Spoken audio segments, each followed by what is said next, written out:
President Trump is no stranger to extraordinary political statements. But even by his standards, today's was an astonishing shift in global diplomacy. An undermining attack on a supposed ally, echoing the sentiments of a supposed adversary. 24 hours after blaming Ukraine for starting the war, he launched a second attack directly on the country's president. Think of it. A modestly successful comedian, Volodymyr Zelensky, talked the United States of America into spending $350 billion to go into a war that couldn't be won, that never had to start. He added he refuses to have elections, is very low in Ukrainian polls, and the only thing he was good at was playing Biden like a fiddle. A dictator without elections. Zelensky better move fast or he's not going to have a country left. In the meantime, we are successfully negotiating an end to the war with Russia. He went on to say half the money was missing and that Zelensky had shattered his country and led to the deaths of millions. His words come one day after peace talks between the US and Russia that the Ukrainians were not part of. And as Donald Trump and President Putin seek to build a warmer diplomatic and economic relationship. Last night, President Trump accused Ukraine of starting the war. You should have never started it. You could have made a deal. President Zelensky's dismissals of those comments seem to have rattled the commander-in-chief. With all due respect to President Donald Trump as a leader, he is living in this disinformation space. What will alarm Zelensky and Ukraine's allies is that Trump's words echo those of Vladimir Putin, who has continually questioned Zelensky's legitimacy and demanded elections most likely so he can install a Russian-leaning leader. For his part, President Putin was maintaining a solemn pose in St. Petersburg this morning, despite no doubt relishing his burgeoning relationship with the American leader. Yesterday's talks are thought to be a precursor to a meeting between the two. The goal of the meeting was precisely to increase trust between Russia and the United States. As for the other participants, firstly, Russia has never refused contacts with Europeans, and Russia has never refused the negotiation process with Ukraine. Never. For 3 years, Putin has been the West's pariah. How fast things change. Emma Murphy, News at 10. Well, as we've been hearing from Emma, President Trump has made some extraordinary statements in the past 24 hours. But is there any truth to them? Perhaps his boldest claim was saying Ukraine started the war. But as we know, it was Russia that launched a full-scale invasion of Ukraine in February 2022, having annexed Crimea before that in 2014.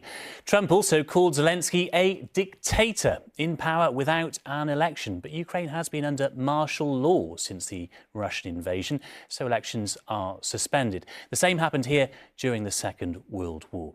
He also said millions have been killed in the conflict, but latest figures estimate it's closer to 250,000, admittedly still a horrendously high number. In a briefing last night, Trump also claims Zelensky has a mere 4% approval rating in Ukraine. But in a survey this month, President Zelensky's trust rating reached 57%, the kind of support Trump enjoys in America. Well, Dan is in Washington with the very latest for us this evening. And Dan, we are expecting Donald Trump to speak very shortly this evening. Sometimes his rhetoric flip-flops, Dan, but on this issue, he seems pretty fixed.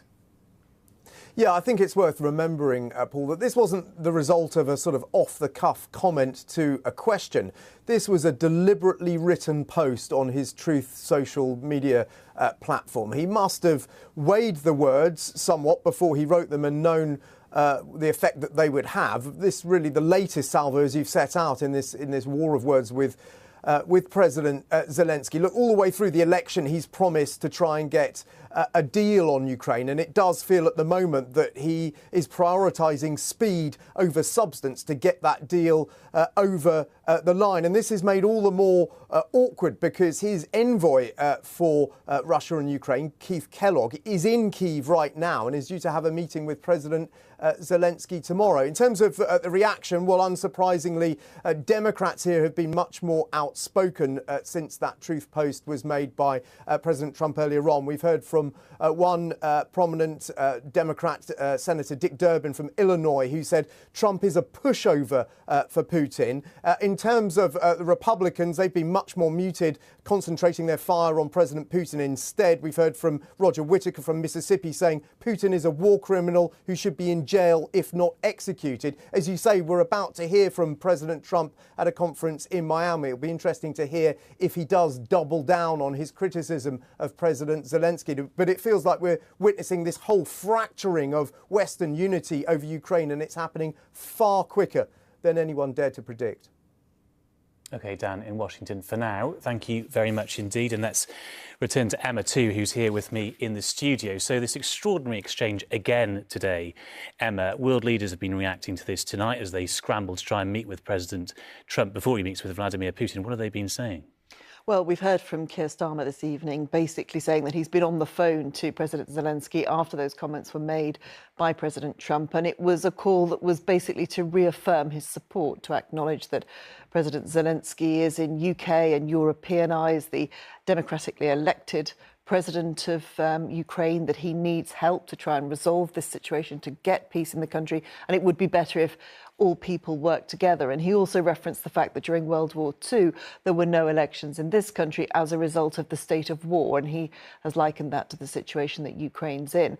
But of course, they're all treading an incredibly fine line. Keir Starmer is due to go to Washington next week to speak with President Trump. He sees himself, or is selling himself, as some kind of bridge between Ukraine, Europe and the president. But also, he's going to have to try and work out which side of the line he's going to be. Is he going to keep on supporting Ukraine in the way that we have vowed that we will, whilst also keeping Europe and President Trump on side? It's a really, really difficult balancing act. And also tonight we've heard from President Macron in France. He will also be heading off to speak with President Trump next week. So clearly they're trying to get the message through as much as possible and trying to really see who can be the Trump whisperer, who can be the person that convinces President Trump that he needs to look back towards Ukraine to hold that position that the Americans have held for 3 years. It's a tricky one, but in terms of where Ukraine is tonight, well, for 3 years, they've known who their enemy was. In fact, for more than 3 years, since 2014, at least, they've known who their enemy was. They seem to have found another one now in somebody that they thought was an ally. And I think this is a particularly precarious time, not just for Ukraine, but very personally for Vladimir Zelensky as well. All right, Emma, a frenetic few days ahead. Thank you very much.